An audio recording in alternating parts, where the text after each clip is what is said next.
Laing busy nga adlaw na usab ang migtagbo ni Mayor Daryl Dexter Uy ning dakbayan sa Dipolog diha sa iyang buluhatan sa City Hall. Si Mayor Daryl Uy na ila nga usa sa mga hardworking mayor dinhi sa Pilipinas nga sagayad gid kining makita nga naa sa iyang opisina og nagpahigayon sa mga buluhaton alang sa syudad, magpahigayon og panagtigom sa mga opisyalis alang sa mga mahinungdanong plano sa kalambuan, ingon man ang pagdawat usab og mga bisita gikan sa mga nagkadaiyang nasudnong buhatan. Niadtong Lunes, Septyembre 2, si Mayor Daryl Uy ada kigtagbo kang PNP Inspector General sa Internal Affairs Service sa PNP kinsa naidangat dinhi sa dakbayan sa Dipolog kaniadtong Lunes. Kabao si Attorney Brigido Dulay. Si Dulay gikuyugan nila ni Police Lieutenant Colonel Edwin Berzon, ang hipis kapulisan ng dakbayan sa Dipolog, og Police Colonel Rainier Diaz, ang Provincial Director sa kapulisan ning probinsya. Si Mayor Uy midawat kanila sa iyang buhatan sa City Hall building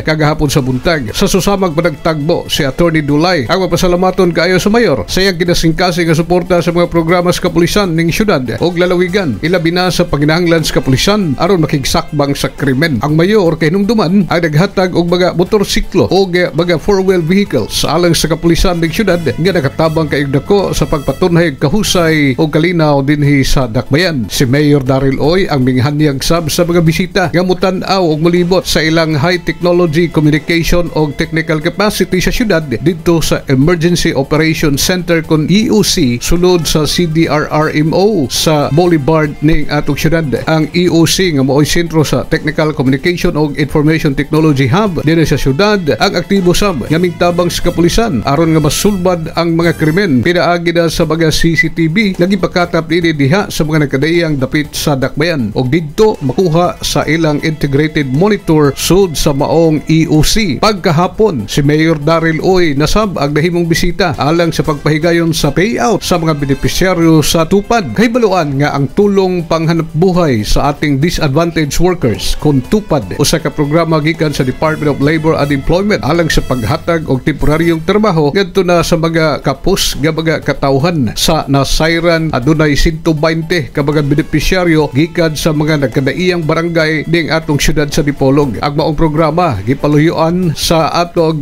mayor dinhi sa syudad nga ming-awhag sa mga katawhan nga magpadayon sa ilang pagpaningkamot kay adunay ginuog ng tan-aw sa ilang kakugi ug ang ilang paningkamot padayon sab nga giabagan sa iyang liderato dinhi sa dakbayan. Bihatag usab og hamubong mensahe ang Vice Mayor ng syudad, Vice Mayor Seneno Angeles, City Councilor Honorable Praxi Robia o Honorable James Cyril Ruiz. Nahimusab nga mihatag sa ilang mensahe mao ang Dole Provincial Director dinhi sa probinsya sa Zamboanga del Norte nga si Eileen Mondihar, ingon man ang Peso Manager sa syudad nga si Mr. Carlo De Loria.